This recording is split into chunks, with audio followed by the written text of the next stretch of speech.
some fall vibes on this Tuesday, August 4th. Can't believe it's already August, Jason.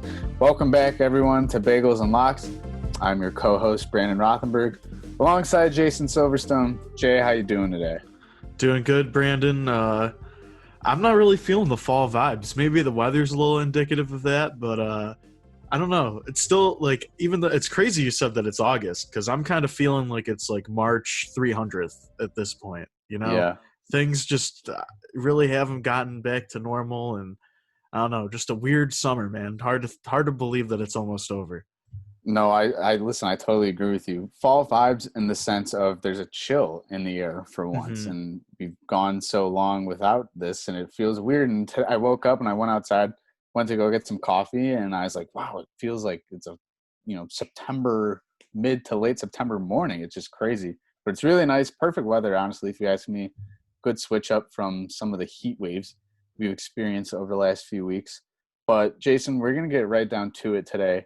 First things first, this sport, it's great that sports are back, but it's so overwhelming. Like, there's so much going on. It's so hard to keep up. I only have my TV and my laptop. I have two screens max, right? Like, I don't know how I can keep up to date with every NBA game and all of baseball that's going on. I mean, it's great because now we're busy. But, I mean, I'm sure you can agree with me. There's so much going on. It's so hard to keep up to date. 100%. I was kind of expecting this. We went from no sports at all to around like 5 to 6 games being played all at once between, the NBA, MLB, and hockey. But it is definitely crazy. I got my Reddit streams up. I got like 15 different tabs open on my laptop, just scrolling through them. Baseball, when it was just baseball, was a little easier because, you would like to watch the team batting more so than the team in the field. So I could kind of cycle it that way. But with basketball, it's such a fast-paced game where, you got offense, defense back and forth. It's hard to close out of that one. So, yeah, I definitely agree with you, man. It's been pretty crazy this past week or so. Yeah, well, tell you what, baseball itself has been pretty crazy. We're going to start with some of the breaking news here.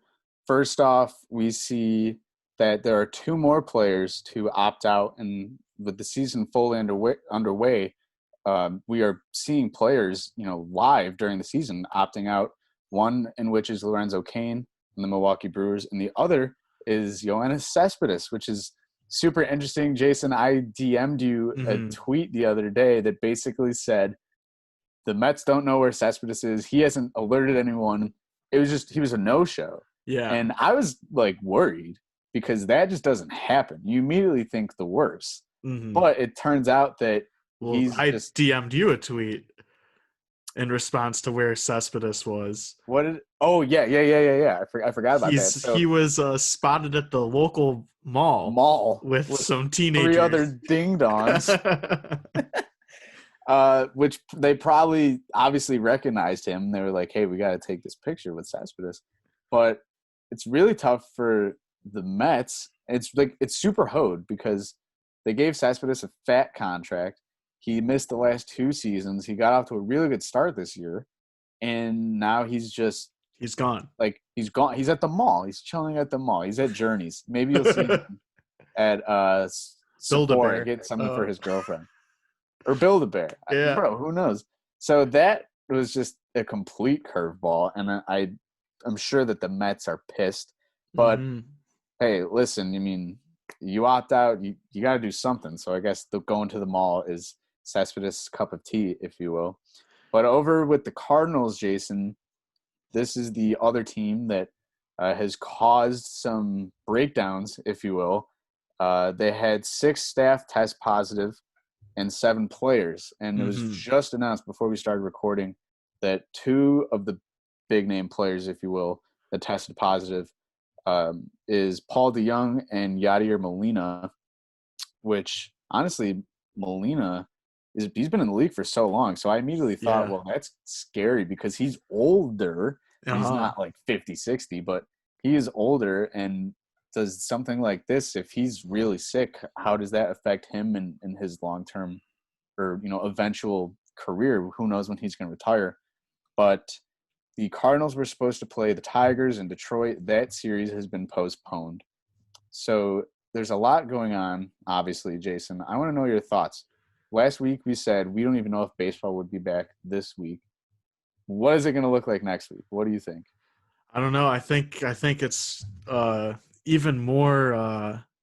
It's even a bigger question now than it was a week ago, right? Because you have everything that happened to the Cardinals. Marlins are still sick. That we discussed how there was that DH on the Reds that had coronavirus. Now Joey Yeah. Votto is experiencing coronavirus-like symptoms. Yeah, he Um, tested negative twice though. oh, That's an interesting that's good. But topic I again. mean, Yeah. we'll talk about Matthew Stafford a little bit later, but he tested negative twice and then tested positive within the same couple days. So, Hmm. you know, don't really know what's happening there. Right. But uh yeah, I mean, it seems like the players that have been more relaxed and not taking it as seriously have been the ones to get it, which is kind of indicative of how the virus has been treating everyone as a whole, because we found out, Brandon, that the Cardinals were hanging out at the casino um, linked to the hotel. So And stupid. it's just like, why would you? I mean, I would understand the appeal of a casino, don't get me wrong. But Sure. I mean, when you're in the major leagues and you're supposed to be following all these strict protocols and not really be out and about and doing stuff, doesn't make too much sense to go to the casino. And of course, now the majority of the team is sick. So Right. yeah, I think it should be interesting. And as I said, that question is, will we have baseball next week, is even more prevalent now than it was a week ago. Right. Well, Manfred came out and said he does not see the season being canceled. We know that some of what he said in the past can change on a dot. Mm-hmm. And really, it's a question of the health of players in the next couple of weeks. If we're going to see, I know that they've been trying to crack down on some of these strict protocols, and they're not allowing teams to leave the hotel that they're staying at.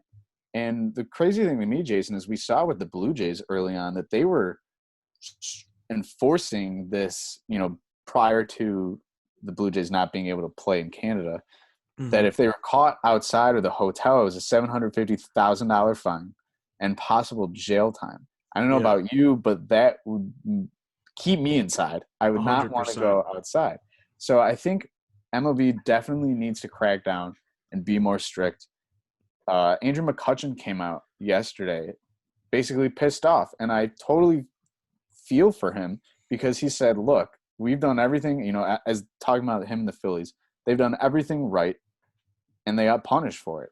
And it's really unfair to them. It's unfair when you have a team teams that are doing what's right. They're social distancing. They're not going out to the casino like the Cardinals. But players have the right to be pissed at some of these other teams. Supposedly, too, the Marlins went to some of the guys went to a wedding and the other guys went to a club. So Yeah. people aren't listening. They're not doing the right thing, and it's only hurting themselves and the league. Mm-hmm.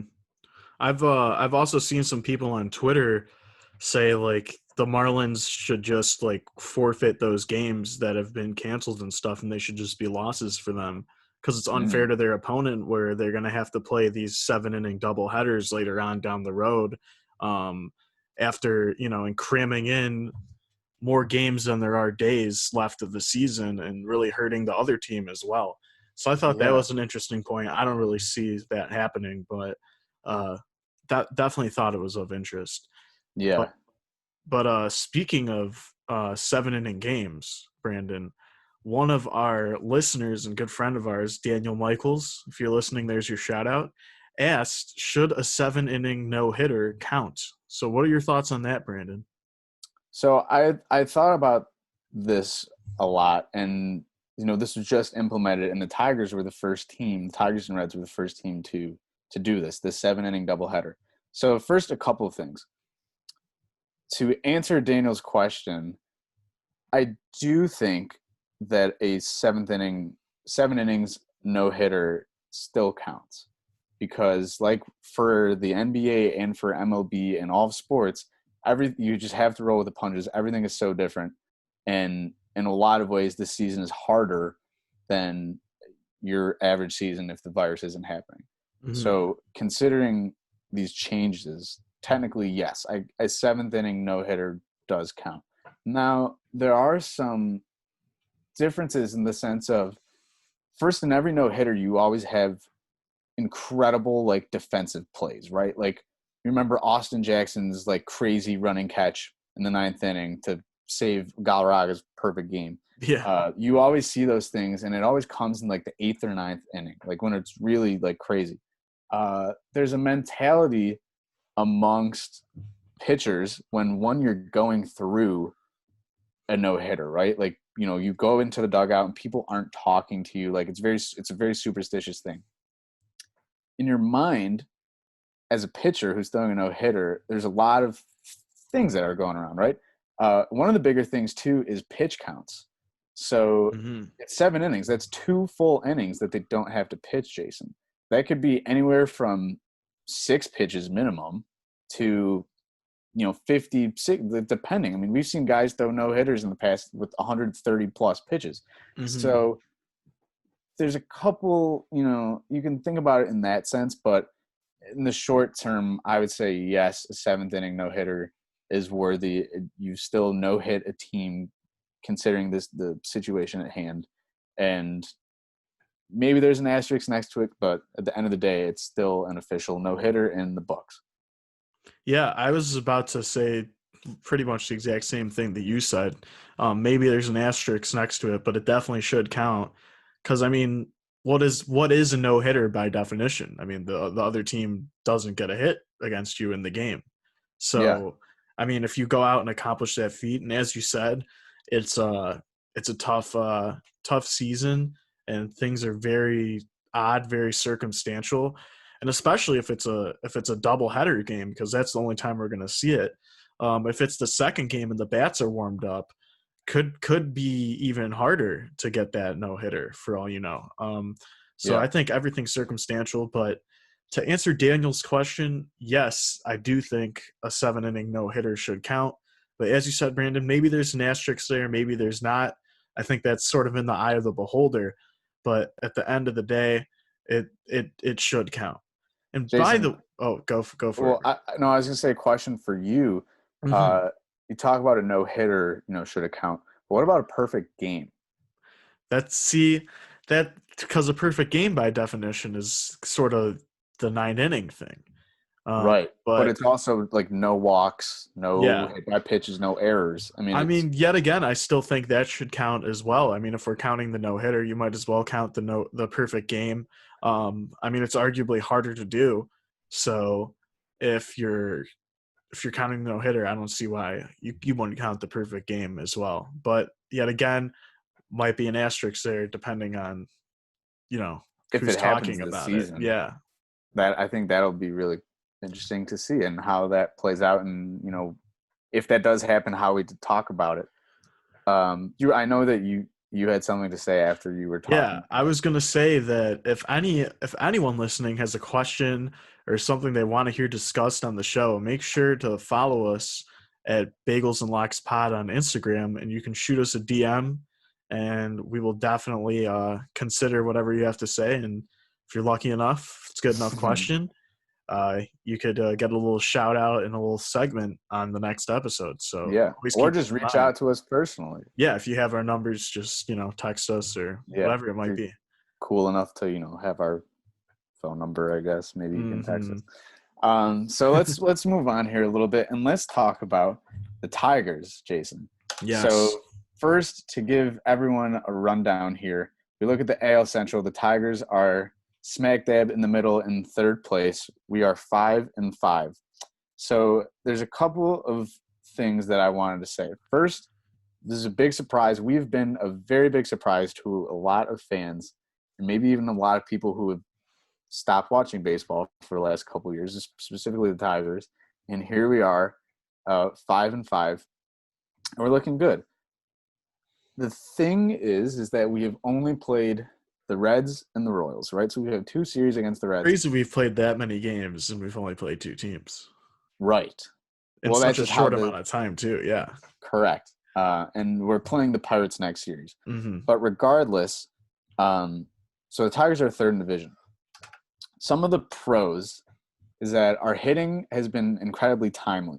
So Jason, in our in our 5 wins, 2 of those wins, the Tigers had a 1-run lead to start the game, right? This is the only, they had led at a point in the game only by 1 run. Mm-hmm. And they've won 2 of those games. And the other 3, those 3 games have been come from behind wins. At no point did we lead. And we've seen guys step up, specifically, the first name that comes to mind, Jacoby Jones, beast.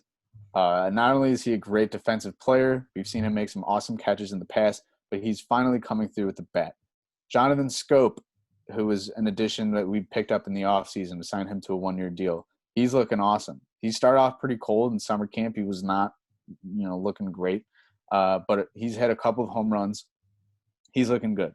Cabrera, granted, his batting average is on the low end, and he doesn't have a lot of hits. He's got 3 home runs, and he's making really hard contact, so he's looking good. And the bullpen has been lights out. Combination of Jimenez, Buck Farmer, Greg Soto, who is Chapman, if you ask me, lefty who just throws 100 with ease. I love watching him, man. Yeah, it's awesome. It's really cool to see that the Tigers bullpen is looking great, and Joe Jimenez leads the league in saves. Some of the cons, Jason, our starting pitching has been horrible. Matthew Boyd, his ERA is 7.2. He's given up 15 hits through 2 games. The other thing is that the Tigers necessarily haven't faced incredible pitching, at least in the Kansas City series. I mean, we did beat Trevor Bauer and Luis Castillo, but Bauer wrecked us the other night. Yeah. And Sonny Gray, also, who's been playing insanely well, smacked us in the opening day game. But, because we're playing all these teams within the division, you have the White Sox and Giolito and Dallas Keuchel, and then you have the Indians, who we've yet to play, that have Shane Bieber, who's been incredible, unhittable, and Carlos Carrasco. So we have yet to face any bigger teams per se, if you will. So that's still to come in terms of how our record eventually plays out. But Jason, I wanted to ask you, what are some of the things like you've seen that you're excited about, and do you think that this hot streak per se can carry on throughout the season? Yeah, I mean, it's a real bummer that we're kind of being put on pause right now because of the whole Cardinals incident. We're not going to be playing for a few days here. I think the team could really use that momentum that they've built to keep it going. Mm-hmm. And in addition to that, they've been pretty fun to watch, as you've said. For example, I mean, the other day we saw Tyler Alexander break an MLB record as a relief pitcher with 9 consecutive strikeouts. I mean, that was absolutely electric. And that no one ever saw coming. Exactly. And one thing I would like to mention, though, is our hitting has been timely. Question is, can we keep that up over 60 games? Because one thing that we have struggled with from what I've been watching is we're really good at leaving runners on. Most of our home runs have been solo shots. They haven't really been with bases loaded or, with anyone on base. Yeah. And, I saw a couple times we've left people on third. It's just been pretty annoying because it's something you got to fix, especially in a short season like this. Mm-hmm. But yeah, Tigers are exciting, and who knows, if we don't go 0-2 in the 7-inning doubleheader with the Reds the other day, let's say we split them, we're 6-4. If we win both of them, we're 7-3. So it's a pretty crazy thing that's been going on. Yeah, kind of a crapshoot. So we'll have to see what happens with the Tigers, but for now, we're looking okay. At a certain point in time back in the day, Jason, if the Tigers are down 4 or 5 runs early, you are turning the game off and you are watching the Maury Show or something else because you know that it's a loss. But now, if the Tigers are down 3, 4, 5 runs, they have came back and they have won those games. So super interesting. Um, Before we move on to the NBA here, I do want to talk about last week. This was the day that we released our most recent episode. Of That course. evening, Yeah. of course, Joe Kelly, the Dodgers and Astros are facing off. This is something we've been waiting to see for so long.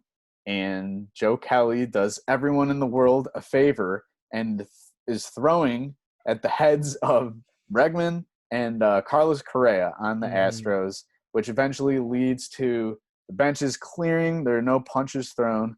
But Joe Kelly gets an 8-game suspension, which, Jason, is the equivalent of roughly 22 or so games in a 162-game season, which is a lot. that's a lot, dude. So, what are your thoughts? Were you glad that this happened? Did you watch the John Boy breakdown of when he like describes what happened? He's really good at reading people's lips. Uh, I What did didn't you think? watch that. I did not watch that, but I mean, a lot of people are really happy about it. I think it's interesting that Joe Kelly. A lot of people have also tweeted about how Joe Kelly's serving a longer suspension or facing more punishment than the Astros actually were for getting caught Cheating. cheating. Um, but I don't know. I don't think I don't really think this. I think suspension is a little too long, in my opinion. Hmm. If you're gonna suspend them, and also like, I mean, it's part of the game. It's like if you're gonna cheat, like yeah, people are gonna throw at you. What else do you expect? And obviously, the manager wasn't gonna put him back out there after that incident. He was kind of done. So I think there's sort of like a policing within the game that happens, kind of similar to hockey with fights. Sure. Um, but so I think that's kind of important. But yeah, it's tough when you throw at their heads. I mean, when you throw, below the letters and stuff is one thing, but when you're throwing at someone's head, you could seriously kill them. So Especially when you're throwing 100 plus. exactly. So I can see both sides of it. That's for sure. What are your thoughts on this one? Well, I mean, look, I love to see it, but it's a different story in terms of MLB before the season started strictly was like, look, we don't want benches clearing. Like, we don't want guys coming face to face with each other solely because of COVID. And Joe Kelly knew that he was insinuating some, stirring of the Hmm. pot by throwing at the Astros. And, there were no fights, nothing broke out, but I do think the 8-game suspension is too much. And it's bullshit considering the Astros didn't even, none of their players got suspended. Only the GM and manager were fired. Hmm. And that was after they were, suspended. So anyway, it's fun to see it. And Joe Kelly, there was all these memes of him, looking back at Correa, like Yeah, doing the doing one of face. those. And it's just with everything that's happened, it was great to kind of get a laugh in on a game of baseball. Um, Real quick here, Mike Trout just had a newborn baby. He did not give birth; his wife did, and the name of his son is Beckham Aaron Trout. And what do those initials line up to, Jason? Bat, of Hmm. course. Are you surprised there? No, that's like the least surprising thing like Ever. ever. Like cool, dude. You named your kid Bat, but I mean, I Yes. don't know. It's sort of tough. I mean, at least it wasn't like LeBron named his son LeBron James Jr., who because he now goes by Brownie. But it's Yes. like with the name LeBron James Jr., you're never gonna live up. Like you're never gonna live up to the name. Like you're never gonna be as good as LeBron. Like is Bat ever gonna be as good of a baseball player as Mike Trout? Probably Could. not. Uh, Could be, but probably not, dude. Like Michael Trout is an all timer. So well, let's see. In about, I don't know, 9, 10 years, we will know that on answer. episode 5,000 of Bagels and Locks, we'll be talking about Beckham Aaron Trout. Oh, that's awesome. All right. We are going to move on here and talk about the NBA. So, Jason, we've talked about this in episodes past as to whether or not how high scoring of these games are going to be once everything returns. Mm-hmm. It looks like they are exploding with offense. The over hit in the first 6 games. And I don't know about you, Jason, but I was between watching games and checking ESPN to see the scores. It was like crazy how everyone scored. It Mm-hmm. seemed at least like 130 points. It was Yeah, nuts. I'm pretty sure the first two games, the first night between like Jazz Pelicans and Clippers Lakers, I think those games went under or went 1-1, and then the next day all six went over. But they have all been ridiculously high scoring. And Yeah, I think a lot of people were like, "Oh, they're going to be so rusty on offense, whatever. They haven't played in so long, in a real game." But people kind of forget that there's the whole defense part of the game too. So for as rusty as you can be on the offensive end, you can be just as rusty on the defensive end. And in a sport where it's 5-on-5 and you can have one person take over the game, more so than football or baseball or really any other sport, even hockey, I'd say. Um, you it's way more important to have that phenomenal defense. And we kind of saw a lot of people get exposed. So I think it was something a lot of people didn't consider, but sort of makes sense when you think about it. And I don't know. Yeah, it's definitely been fun to watch. I'd rather watch a high scoring shootout than a low scoring game. That's for sure. sure. I totally agree with you. Let's talk a little bit about the standings here now that a couple of games have been played. So last night we saw the Lakers clinched number one seed in the West. Anthony Davis has been going off, Yeah. both him and James Harden. But this last night, 42 points, 12 rebounds. Now, in terms of the East and West and the seeding, so if you guys don't know, we can explain it to you. So in the East, you basically have it's pretty much set. I mean, there's no way that Washington is going to slide into the eighth seed. Well, it's the 1 through 8 teams are set, but the order in which 1 through 8 is has the potential to move around a little bit. But the That is teams true. in the playoffs in the East are pretty much set in stone. But Yeah. go on. I'm sorry for interrupting you. No, that's okay because that needs to be clarified. But over in the West, Jason, bit of a different story.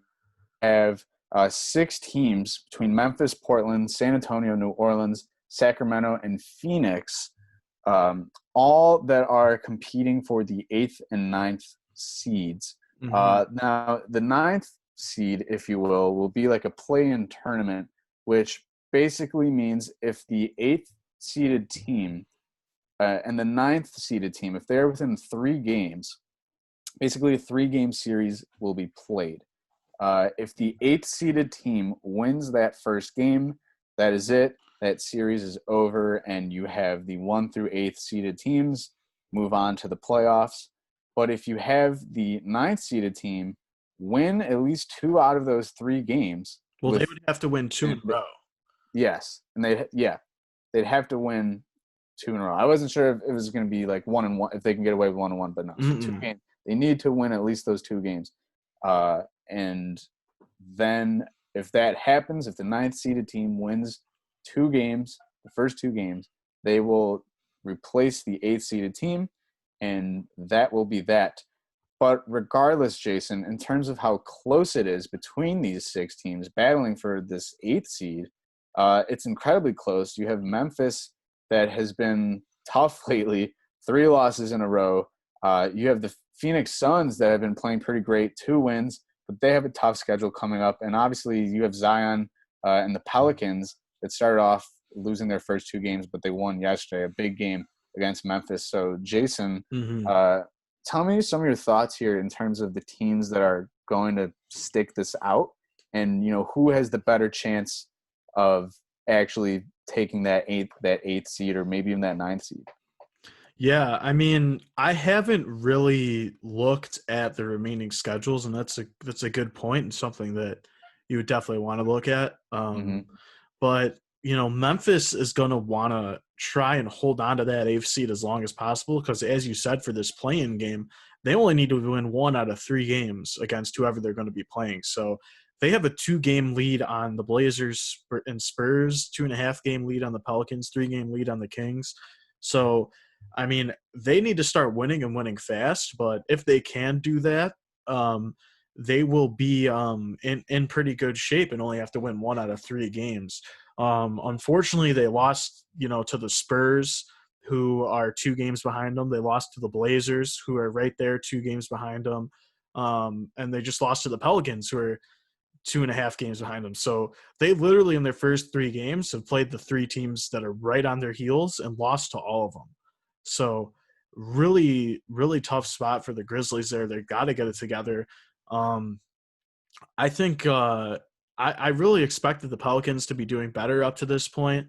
Yeah. I don't think it's really fair to say the Kings and Suns are out of it, but it seems like they're kind of out of it, even though the Suns have been playing great basketball from what I've seen.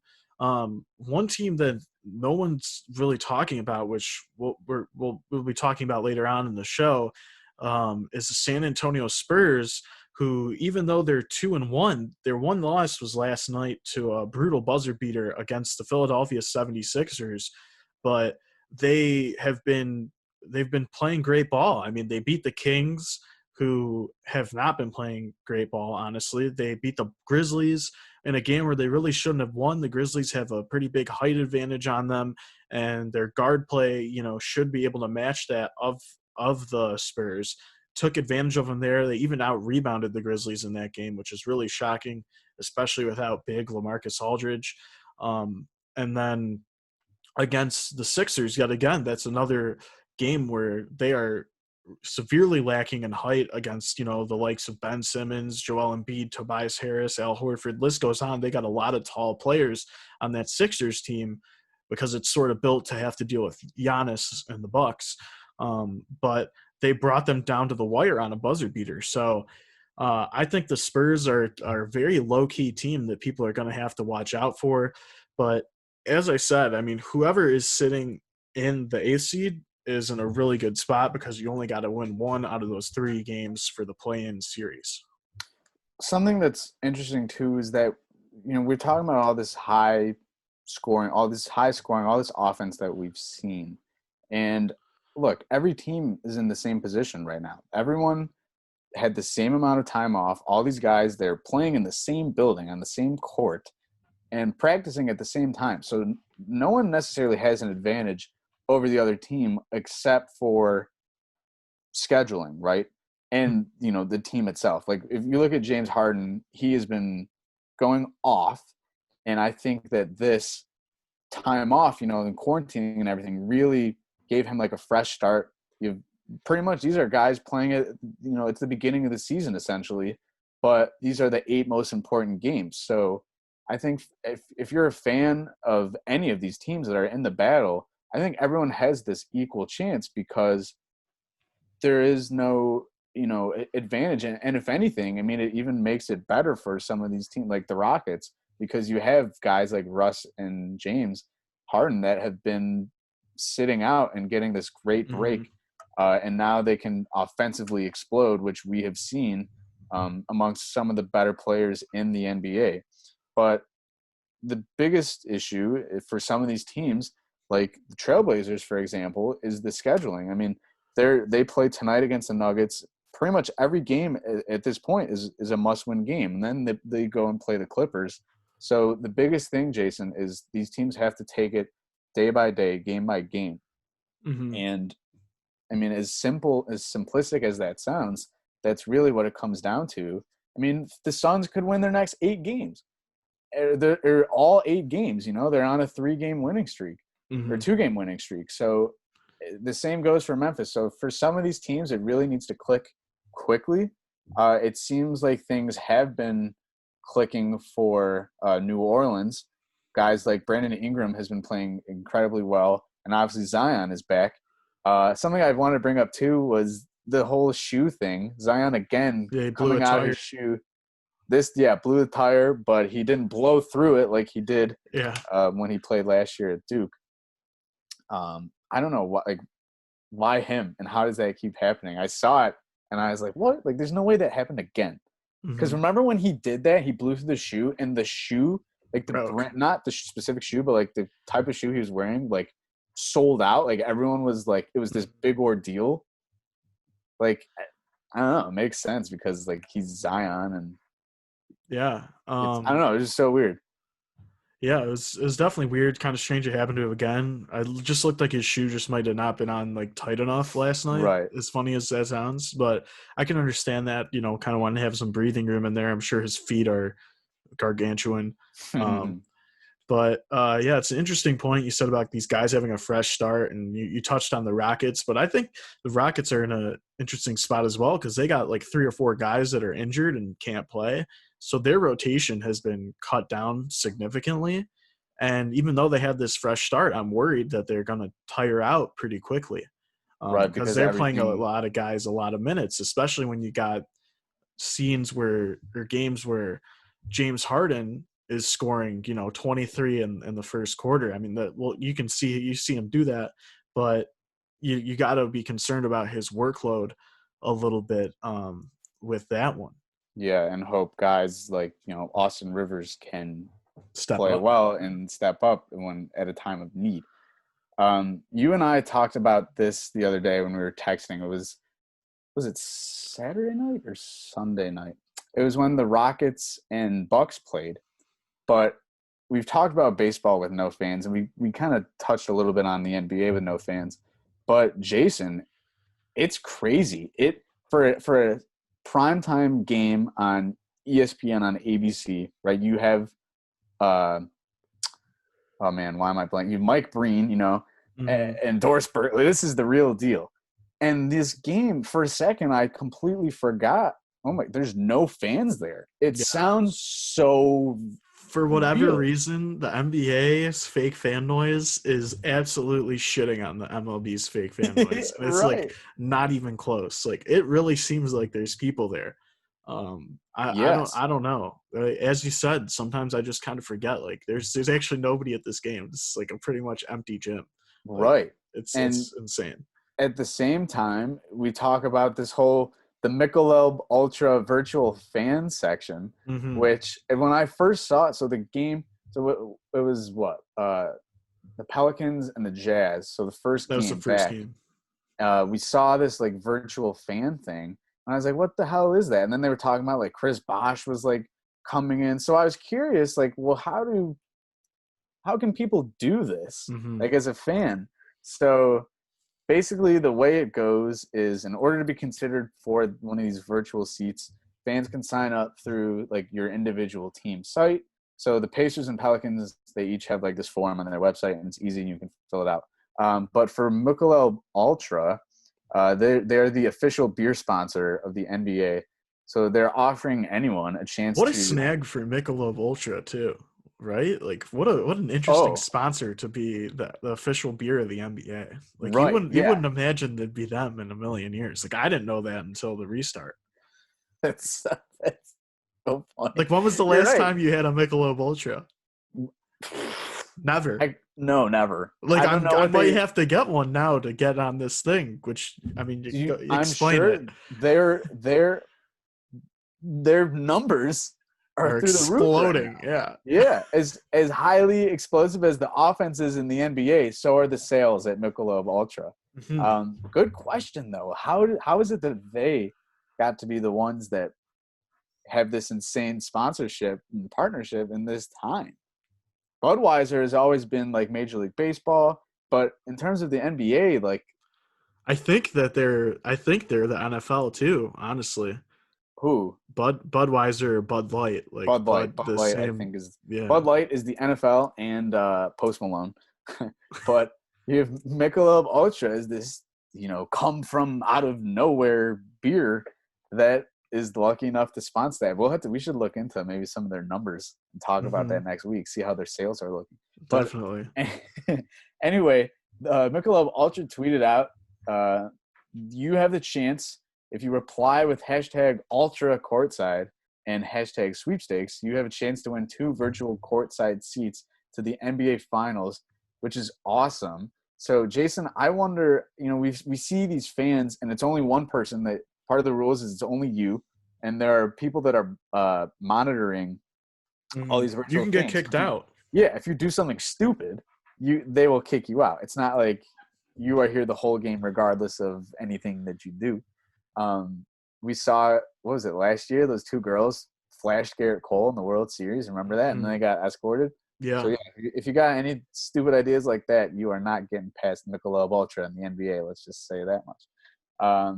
Some of the rules: no more than one person in a virtual seat, no offensive behavior or language, no signs or inappropriate messaging, and no distribution of game data or other content. What does that mean? Like you hold up No like idea. FanDuel, and it's like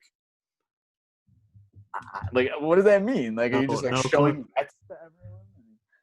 Like your locks, your bagels and locks picks of the day. Yeah, I Um, have no idea, man. yeah, super interesting. Maybe we should try it and reach out to them and be like, hey, look, we are bagels and locks. Jason and Yeah. I deserve a virtual seat. We want to sit courtside. Make it If happen. if you also go to their website, Michelob Ultras, that is, you can like if you have to like fill out a form as to what team you want to do it for and stuff, and you have to upload a picture of yourself holding a Michelob Ultra, and you can also get a seat that way. So I mean, it's honestly an incredible marketing scheme by them. Yes. But Smart. it's cool. I kind of want to do it for a game, but also like, what is that like? And like, is there like any commentary? Like, because I know like a lot of the times where they've spotted out a lot of these celebrities or people they know, Mm-hmm. like you hear like Jeff Van Gundy or Mike Breen or whoever be like, oh, like there's Paul Pierce, And whatever, they and then hear Paul like starts waving. So right. like, do they also have the game on the TV like in the corner? Because like, how good is that seat? What is the seat? What is What it are like when you're sitting in that seat? I know you can talk to the people around you, which is like like a crazy. chat room? Yeah, yeah. But like, what does the actual game look like from Your your seat. perspective? Yes. Yes. That's a great question. And that was what I like dying to know. Do you see maybe you have a selection of angles. So maybe you can like I see what I think is sweet is that camera like that goes along like it moves I've like super fast started like to along the hate that. baseline. Really? Yeah. Why? Because I there's think it's certain times where it's like I can't even see if the ball's going in the bucket. It's on the opposite side of the court. Like I think it's good in scenarios, but I think they got to get better at when to use that and when not to use that. Because sure, when it's sure. good, it's really good, but when it's bad, It it's really annoying. ruins Yeah. the game kind of. Yes. Hmm. Yeah, look, I like it from the perspective of I'm right there on the court, and Hmm. not everyone can sit courtside in their life, so I feel like I'm right there, and it's sweet when you're 3 feet behind James Harden and he's just splashing a three, and you are right there. But sure, I agree, it's definitely a learning curve for ESPN and the camera crew, and it'll get better. But I think it's pretty cool. Um, so yes, the virtual fan thing, that's a question that I have, or that's something I have a lot of questions for in terms of what the views look like and all that. But all in all, the no fan experience that the NBA is putting on is incredible. It sounds so realistic. We have not gotten to hear as much trash talk as I was hoping to hear because it's still super loud and there are sound effects and whatnot. But it's the NBA is killing it. Hmm. Jason, we're going to move on here before we start a new segment of ours. Some news in that the Pistons are offering a tryout to J. Cole, who basically made it known that he's open to trying out for the NBA. I never knew he was a hooper. I didn't realize that he hooped in the Celebrity All-Star games. Hmm. Like, bro, I saw this highlight of like Kevin Hart throwing him an oop, and it was sick. It Yeah, was like a I saw perfect that as oop well. from Kevin, and like, bro, I was like, what? How does that happen? Hmm. But the Pistons tweeted, they quote tweeted J. Cole, and they basically said, look, um, J. Cole on his song Friends said, they only got 12 slots on the Pistons, and the Pistons tweeted, they said, we see you out here. You said they only got 12 slots on the Pistons. Hit us up for that tryout. This is for all the dreamers. Pretty cool, Jason, that the Hmm. Pistons are the team that came to him and made this public. I've seen it in Complex is tweeting it, Bleacher Report. It was all over Twitter, which is awesome to see the Pistons get some love in a time where the NBA is happening, but we are not out there on the court. So, Jay, what do you think? He also dropped a shoe line, and he's signing people's shoes. So J. Cole's got a lot going on. Do you think he has a future in the NBA? I mean, if there's a team to try out for, I guess it's the Detroit Pistons, right? I mean, how much we didn't even make the bubble, so how much worse could we really be? Right. Um, I mean, if he wants to try out, he can try out, sure. But I guess that's going to come down to the coaches at the end of the day. I mean, I've seen some videos of him at Lifetime hooping and in the Celebrity All Star game with the LU. But I mean, playing on an Dropping NBA buckets at level, Equinox. yeah. But playing on an NBA level and against professional athletes is really really hard. I mean, we've seen some NBA guys try to be rappers, and other than Dame Dalla, haven't been too successful at it. No offense to anyone out there, no offense to Miles Bridges, still love you, go green. Um, but if J. Cole's letting it be known that he wants to be in the NBA and wants to try out with the Pistons, Brandon, I'm officially shouting out and letting the Detroit Pistons know that they can contact me. I would like a tryout, and I would like to be in the NBA and play for the Detroit Pistons. Might as well Wow. shoot my shot if J. Cole is. You know what I mean? Um, Yes, and listen, I know you've got bars too as a rapper. I mean, you could really lay down a track every now and then. yeah, So either way it goes. If you want to go for the NBA, Jason, or make a living as a rapper, you've already got the microphone and the headphones. The setup looks good, and definitely. I know what you're capable of. So hey, Hmm. go for it. Do your thing, Jason.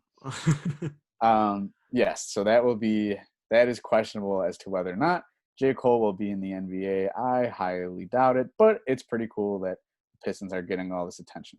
All right, we're going to move on here and introduce a new segment on Bagels and Locks. This segment is called Curb Your Enthusiasm. Bum, bum, bum, ba So, no, we're not talking the show starring Larry David that so many of us love. This is a segment. Basically, the way this is going to go is I'm going to ask Jason something. Jason's going to ask me something, and we give a few reasons as to why a team or player will get better if they are off to a slump. But this goes both ways, right? So Jason or I can give each other a reason as to why a team or player will disappoint you because what and how they are performing right now is too good to be true. So you can curb my enthusiasm in a positive way if someone is slumping right now, why they will get better, why things will get better, or it can go the opposite way. Someone's playing great right now, our team's playing great, but that will not be the case for too long. So, Jason, we are going to start with you. I will ask you our first question. So, hmm Zion Williamson has an immense amount of pressure behind him to take his team to the playoffs.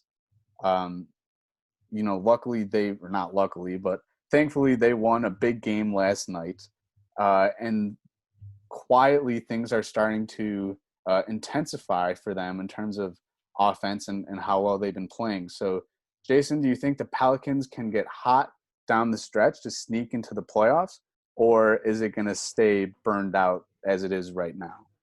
Well, I think that the the enthusiasm level of the Pelicans right now does not need to be curbed. I think it's right where it rightfully belongs, right?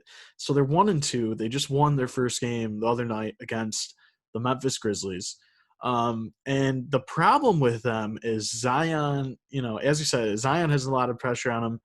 He's kind of the new face of the franchise, the next big thing, 2K cover athlete, Mm-hmm. the whole deal. But the thing with him is we've seen that he is sort of having some issues out there with fulfilling all of his minutes, or the coaches don't want to use him too much and are benching him a lot. And coming down the stretch of a lot of these games, in my opinion, they could really use him. Yeah. They're kind of thinking about the longevity of him and all this stuff.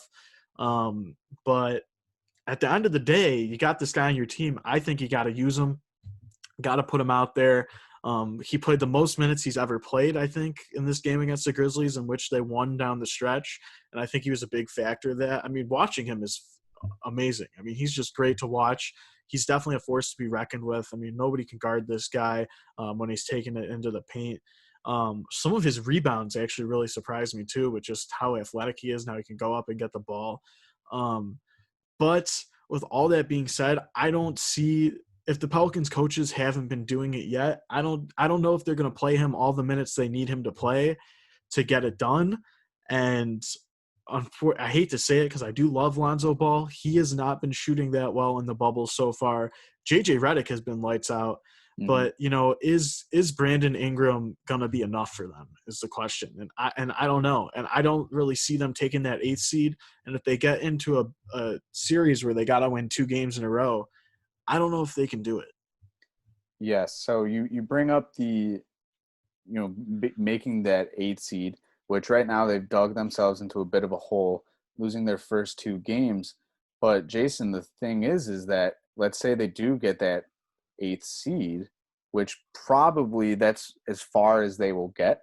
I don't think they can be a 7th seeded team, but regardless, if they get that 8th seed, they're playing AD and LeBron in that first round. So 100%. the thing is that if you have Zion and Brandon Ingram playing their ass off right now, because every one of these games counts, and if they are dying to be that 8th seeded team, they've got to play as great as possible every single night. Take that into account. Let's say they make that 8th seed. Now they're playing a scary lineup of the LA Lakers, and do we think LeBron, and especially the way AD's been playing lately in the bubble, do we think they're going to lose to the 8th seeded Pelicans? I don't think so. So if they make that 8th seed, there's a chance that Zion and Lonzo and Brandon Ingram, their starting 5 won't be able to keep up with the energy that the Lakers bring to the table. And it'll be nice that they can make it to the playoffs, but I don't think they're going to make it very far. Definitely. All right, Brandon. So here we go. Got a question for you. Aaron Judge has been off to one of the best starts in the history of the Yanks, let alone history of baseball. Do you think Judge will play lights out into an MVP caliber season? So, interesting question, right? And Judge has been on fire. If anything, I thought at first out of the gate that Stanton was going to have the incredible season. We saw him homer off Scherzer on opening day. He was hitting bombs. He was looking good.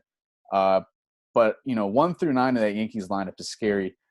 Stan has been a little bit quiet. Mm-hmm. Sanchez has been quiet, struggling. Gleyber Torres has been quiet. So Judge is some of the sole offense that the Yankees are seeing right now. But not only is it some offense, I mean, it's a ton. He's homered in 5 straight. He's got 6 homers through 5 games. Last night, he had another 2 hits, a single and a double. I mean, Judge is looking great, and the ball is like a beach ball, like volleyball-sized ball to him right now. He's seeing the ball great, and he's absolutely killing it. Do I think that this will continue throughout the season? I do think so. I think Judge is going to keep mashing. You take a look at the Yankees and their schedule. The Red Sox stink. Their pitching is tough, and we saw that in this past series with the Red Sox. I mean, Judge hit 3 homers, and he's looking awesome. You have the Orioles. Their pitching is minimal. His offensive numbers there are going to be crazy. If you look at Gleyber Torres' numbers against the Orioles last year, he hit like 20-plus homers against them. Yeah. So a lot of these teams that the Yankees are going to face further down the road, in Judge and the Yankees' case, I think it highly favors them and continues his offensive streak. Now, the only thing is if baseball isn't canceled and we see playoffs, the question is, will Judge be able to carry that into the postseason, which we've seen him struggle. We have not seen an offensive exploding Aaron Judge in the playoffs in the postseason when it really matters for the Yankees. They always have guys, up above or below him in the lineup that are killing it. But if the Yankees can have Judge playing how he is now in the playoffs, if they make it there, they will be scary and without doubt will win the World Series. Yeah. I mean, I have to agree with you because, I mean, who else is playing at the level this guy is right now in all of baseball? Because it's nobody is Yeah. the answer. I mean, he's just in a league of his own right now. I don't know if he'll keep up this level of production because that would be the most insane thing of all time.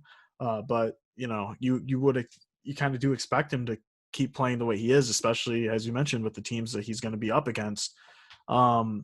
But one thing I do need to mention is that A-Rod, Alex Rodriguez, he needs to curb it because he in this game where he hit, I think it was the game where he hit 2 homers against the Red Sox. He said, to quote him, he said, Tiger Woods, LeBron James, Michael Jordan, Aaron Judge. What is, first of all, what does that mean? Because I mean, all those guys have won stuff before, right? Judge has yet to really win anything. He's played just a couple games of this year and he's been hitting home runs. Big deal. Right. Second of all, chronologically, this just doesn't even, this timeline of Tiger Woods, LeBron James, Michael Jordan makes zero No sense. sense. Third, LeBron James, Michael Jordan, like why? Like where's Wayne Gretzky? Like why are you naming the golf goat, like 2 NBA goats, and then Aaron Judge? Like it literally makes zero sense. I thought it was a horrible analogy from A-Rod as a commentator. We talked about it last week. I don't think he's a very good commentator, but props to A-Rod. One hell of an analogy, buddy. I hear you, Jay. I think it's stupid. I mean, look, A-Rod is A-Rod. He is a potential to be, a Hall of Fame Yankee. I mean, he's this guy is a Yankee through and through, and I'm sure he's excited, like most Yankees fans, that they have Aaron Judge, who I think will be a Yankee for life. There's no way he'll ever be traded or another team signs him, considering the Yankees how much money they are worth. There's just no way. But yeah, kind of a stupid thing to say. We will see if Aaron Judge can keep this up. I'm really curious because, look, I honestly love Aaron Judge. I don't have anything against him. Just a beast through and through, crazy arm in right field. And just it's great to see that he is playing at his peak right now. So, Jason, question for you here. Spurs have started off 2-1 in the bubble, beating both Sacramento and Memphis. They lost last night on a tough buzzer beater like we had talked about to the 76ers. So do you think that the Spurs are going to make it and extend their playoff streak to 23 consecutive years? Or has the bubble been, this place for them where everything is just clicking, and how we talk about with the time off that these teams have had, that it's really working in their favor? Because right now they're 2 games back on the 8th seed of the Grizzlies, and they're tied with the Blazers. So, Jay, talk to us about the Spurs. Is your enthusiasm going to be curbed about how well they have been playing? What are your thoughts? Yeah, we talked about this one a little bit earlier, so we mentioned it a little bit later, and here we are. I do not think my enthusiasm needs to be curbed. I think everyone else's enthusiasm needs to be pushed up. I think it needs to be elevated. This team is playing great basketball, even without LaMarcus Aldridge. You could argue is their best player, if not their second best player, behind DeMar DeRozan. Mm-hmm. They've had addition by subtraction somehow. They've been playing great. As I said, the games you would think they would lose are the ones where they're at a height disadvantage, like against the Grizzlies, where they have a bunch of tall forwards and tall centers. Against the 76ers, like I mentioned, how they have Simmons, Harris, Embiid, Horford. List goes on, just a lot of tall guys. So, I mean, they're winning games, if not losing by a buzzer beater, in games where they are, they're winning games they shouldn't be winning. So if you're going to Right. win the games that you shouldn't be winning, you're probably going to win the games you should be winning. If I guess we'll have to see. But they're only 2 games back. No one's really counting on them. I think, counting on them. Counting them out. Exactly.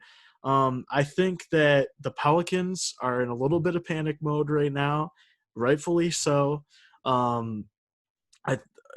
The Grizzlies, as I said, they got to try and hold on to that 8th seed, and then you got the Blazers right there, who they could really give them a run for their money, especially with the return of Yusuf Nurkic. But I do think that the Spurs could be successful and very surprisingly sneak into the playoffs. For some reason, I just believe they might have been working harder during the break, during the quarantine.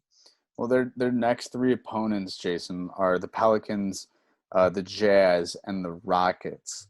Between those 3 teams, how many games do you see the Spurs walking away with a win? Well, as I said again, I think the Pelicans are in panic mode. It's really going to depend on how many minutes Zion plays in that one. You would yet again think they'd be outclassed in a height thing, but I can see the Spurs winning that game.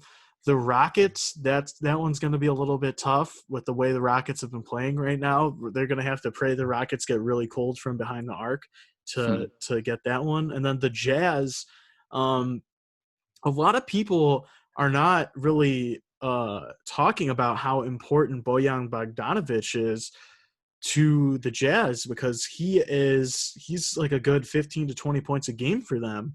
And per 100 possessions, they score 9 less points, which is a huge deal on the NBA, especially in the bubble. We've seen their woes. They got absolutely demolished by the Thunder the other night. Last night against the Lakers, it was a heartbreaking loss there. They were down almost 20 and then came back at the end. But I think the Jazz are in an interesting spot. And yet again, you would think that they would have a huge height advantage with Rudy Gobert. And I'm going to keep going back to it. They just beat Joel Embiid. They just beat Jaren Jackson. They just beat these tall bigs that are supposed to be destroying them. So I think the Jazz is also a winnable game for the Spurs. I think people should be looking out for them. Yeah. No, I was going to say that we've talked about before, these games it's basically win or go home at this point. And if the Spurs want to be a contender and keep playing the way they've been, they're going to need, their big guys to step up, DeMar and LaMarcus Aldridge. And realistically, it's every game counts at this point. And however they play against their next few opponents really determines the rest of their season. Definitely. So last one here for you, Brandon, before we move on. Christian Yelich has arguably been the best player in the majors for the past couple seasons here. He's off to a horrible start, 3 for 31 with a homer, 3 RBIs, 13 strikeouts. Will he be able to turn things around? So, Jason, my enthusiasm is curbed with this one, in the positive direction. First off, it's crazy that Yelich is off to this horrendous start as is. 1 home run and 2 other hits to go along with that. But the thing is look, I mean, some guys are going to get off to really slow starts at the beginning of a season. And unfortunately for Yelich and the Brewers, it's tough that, one, it's a 60-game season. And for teams that start off out of the gate hot, that's what you want. And the Brewers, that is not the case for them. You just have Lorenzo Cain, who opted out of the season. And you have Ryan Braun, who just went on the DL. And you have the Brewers as a whole screwed because they just missed out on a series against the Cardinals. Mm-hmm. And that whole series was postponed because of all the players testing positive for the virus. So it's tough for Yelich. It's obviously frustrating because you should be playing. He should be getting these at-bats, but unfortunately he's not. There's still a lot of season left. And the thing is right now, a lot of this season for the Brewers in particular is in the hands of Yelich. He just went out and got a 10-year contract extension worth over $300 million. I mean, they're sitting at 3-4 on the season, which isn't great, but they've played several games fewer than every other team. In terms of what teams are going to do to make up for these postponed games is to be determined. But I think Yelich is going to get hot. And realistically, if the Brewers have any chance at making some noise, it lies in the hands of Yelich. And we know what he's capable of, Jason. It's just a bit of a struggle for him here. Maybe he's not seeing the ball as well as Aaron Judge is, but I know that things definitely will be brighter for the Brewers, and we can expect his offensive numbers to drastically go up as the season hopefully continues on. Yeah, I think you're right. I mean, it's going to be hard for him to bat this poorly for the whole season. So I do think he'll get it turned around. Do I think he'll be as electric and as good as he's been? It's kind of a different question, right? So we were talking about this before the season started, how we're going to see certain teams and certain players start off really hot, or certain teams and certain players start off really poorly. So a good example of this that I've gone back to a trillion times on this show is like the Nationals had the worst start to the season ever last year and ended up winning the World Series. Inversely, the Mariners started off super hot and then ended up being one of the worst teams in baseball. So that takes place over the course of a regular length season. Mhm. It's really going to be a different look with this 60 game season. We're already, we're more than 10% done with it. It's crazy. Um, so I think he'll get it turned around, but I don't think he's going to end up being in an MVP discussion this year. Well, that remains to be seen. I think that could still be the case, considering he just had fellow teammate and outfielder Lorenzo Cain opt out. They're, looking tough in terms of offense, struggling to score runs, and the bulk of their runs scoring usually comes from Yelich. So, yeah, if the Brewers want to have some success this season, it lies in the hands of Yelich. And if he can get hot, and if his team can get out of this unfortunate streak of facing teams that are not playing because of COVID, obviously he has no control over that. And, hopefully he can get hot. But yes, Jason, I think he will be all right, and his offense will continue to get better from here. We're going to move on, though, and talk a little bit of NFL news. So, first off, Jason, we hear that the Eagles head coach, Doug Peterson, has tested positive for coronavirus. Mm-hmm. Uh, in a sense, this isn't a huge deal because – I mean, there's no training camp. Like the NFL is literally not happening right as of right now. This just goes to show, like, hey, look, there's, you still got to be careful out there. Guys are testing positive. Matt Stafford, like you had mentioned earlier, tested negative twice, but now has been placed on the COVID-19 reserve list. And there are now confirmations out there that Stafford has tested positive.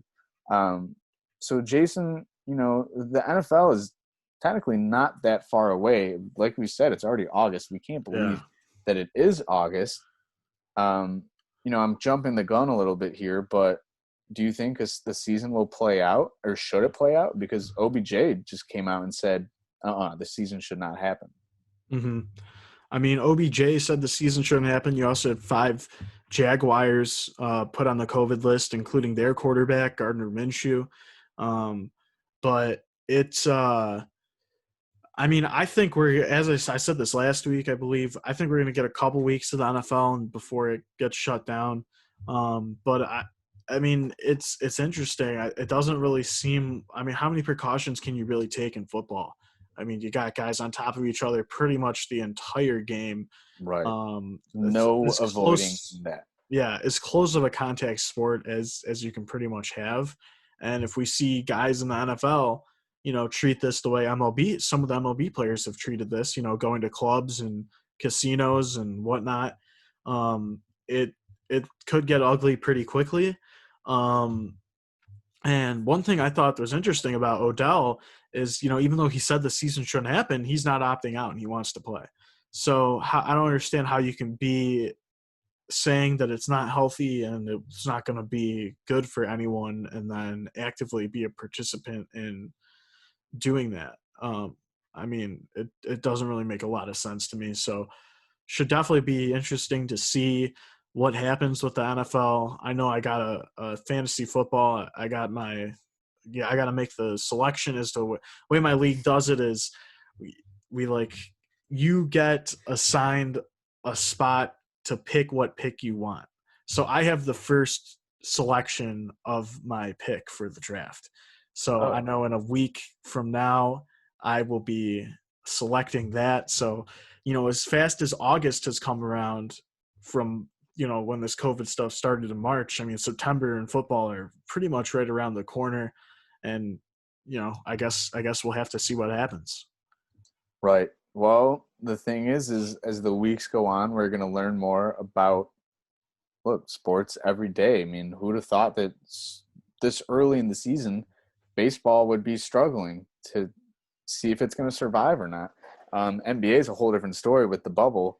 Um, and, now the NHL is back and golf has been played, and we've still seen positive tests come out in golf. But will the NFL be able to survive a season? I definitely don't think so. unless Roger Goodell buys a private island, and every NFL player and team and staff and whoever flies out there and they play there. I think that's the only way it's going to happen.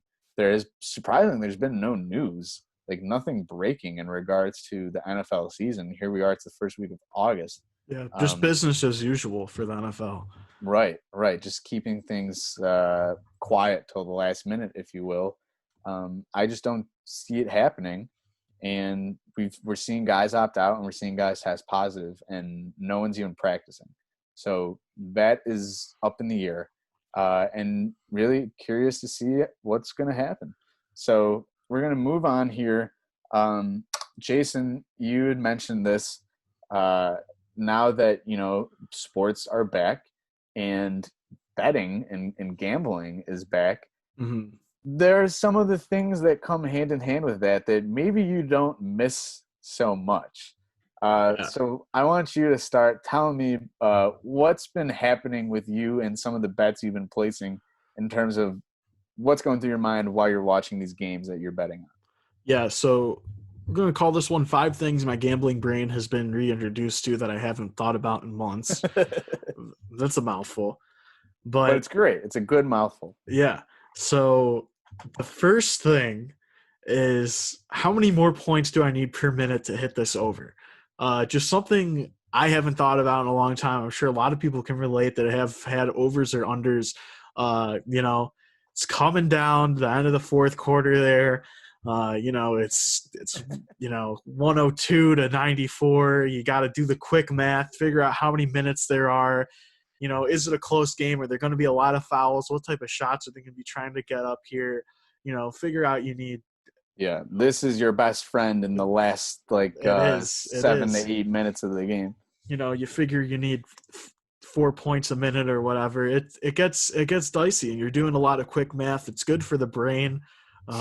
Really keeps you on top of your toes there. So that has been one thing that's been reintroduced to me that can't say I've really missed, because it's a lot. It's like those minute math or those time tests you would take when you were in elementary school, and you're racing against the clock there, and you're holy God, shit, and your like classmates, what's going on, and you got to do it, and there's so much pressure, and then right when you get to the number, there's like a 4-point play that happens. You got to recalculate the whole thing. It's a lot of work. I just want to say real quick before you continue, I love that you brought that up, because I don't know about you, but in elementary school, we did those all the time, and it was such like a status thing. Like, like if you finished first and got them all right, like you were the king of the school. Of course. And listen, this is how it went down too. For you and for everyone else that is listening, they know. Teacher walks around, they hand it out face down.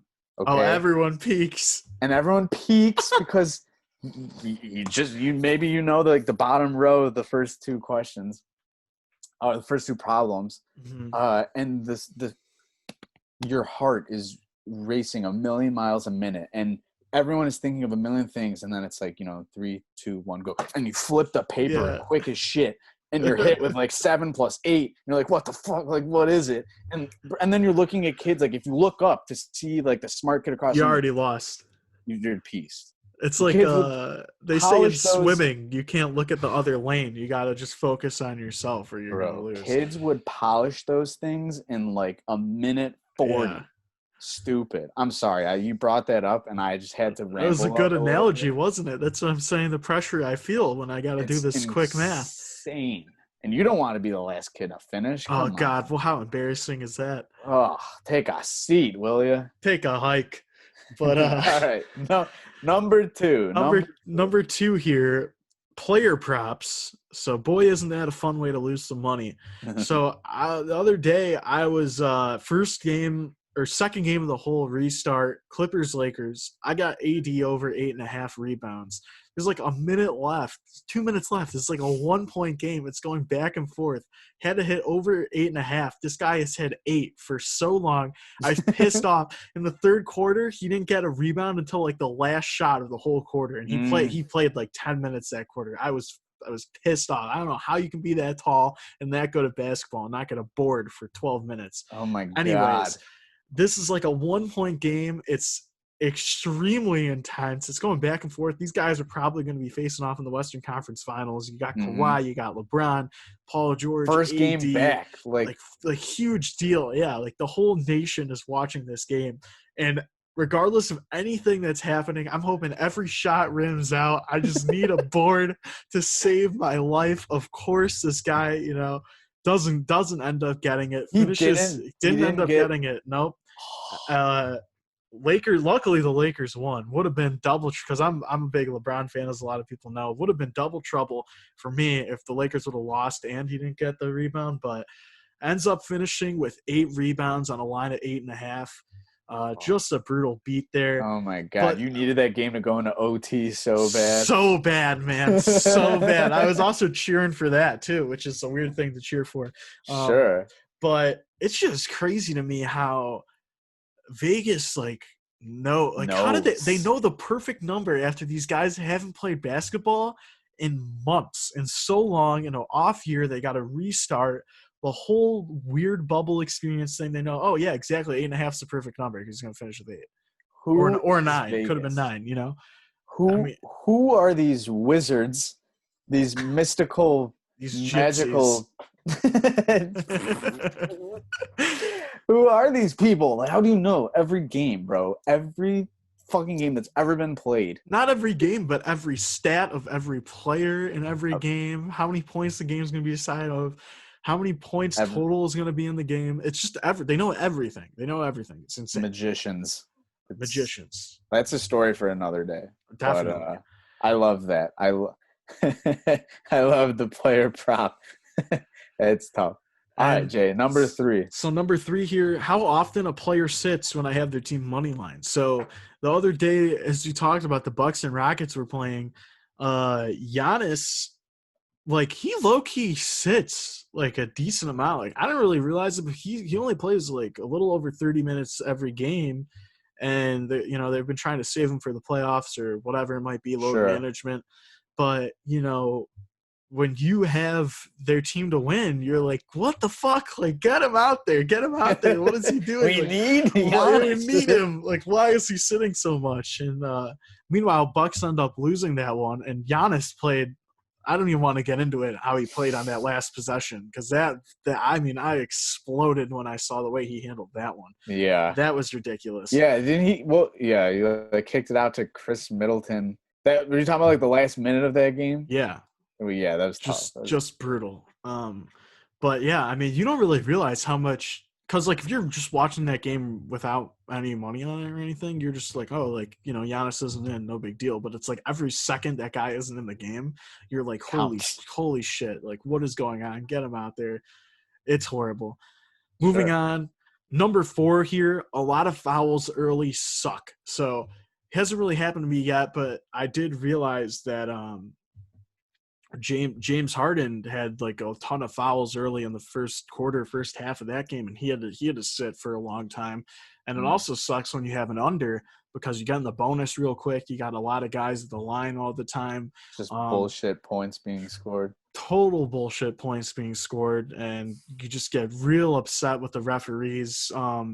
In the Mavs Rockets game, there was a long stretch where there were 4 fouls called, and it was just over just everything. And I tweeted about it. Yeah. It was just after I sent the tweet, I had to reply to it because there had already been another foul since I pressed send on the tweet. It was just ridiculous how often it was happening.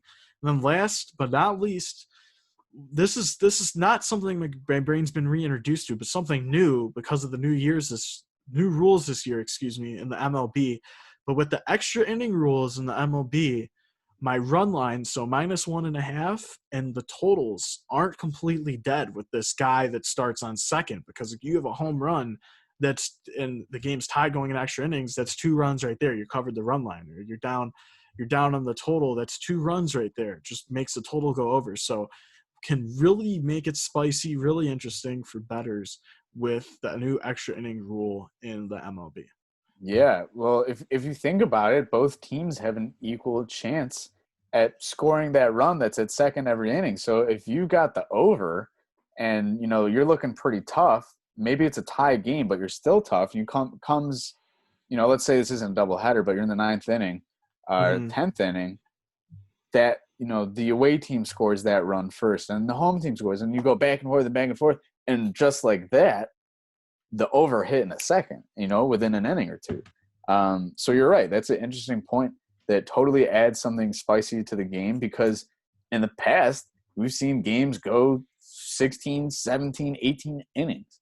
And that's often without teams scoring any runs in those innings. So, obviously it can go either way, but usually if teams are scoring, then that game will end, probably that inning. It's tough for the other team to come back. But regardless, you're right. That new rule does play a different role when it comes to betting on baseball. So it's something to think about there. A little food for thought before we leave you guys here today.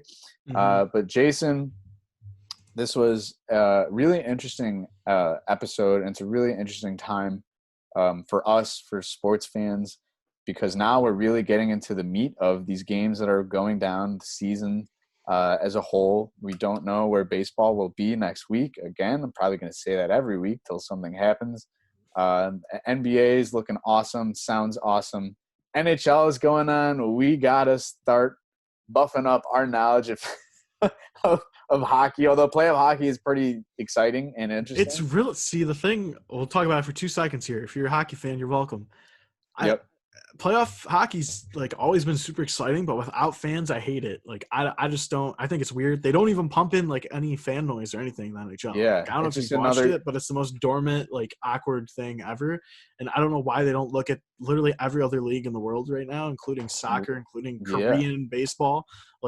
Just pump in fake fan noise. Just do it. Make it seem normal. It's not hard. There's no challenge to it. Though there's it's really fun to see everything back, and hopefully everything just still plays out as it does, especially baseball, because that's the biggest question right now. But Jason, we got things to do. We got games to watch. We got places to be, which is pretty much nowhere because we're stuck inside still. So maybe step outside, go enjoy that fall weather. According to me, not so much Jason. But for Jason Silverstone, I'm Brandon Rothenberg. We will see you guys next week on Bagels and Locks. And lastly, follow us on Instagram at Bagels and Locks Pod. Ask us anything you want. We will discuss it on the show, hopefully. And we will. Yeah, hopefully. There's no hopeful. Nope, it's hopefully. happening. And it only took 11 episodes, but we're finally talking sports. So take care, guys. We'll see you next week.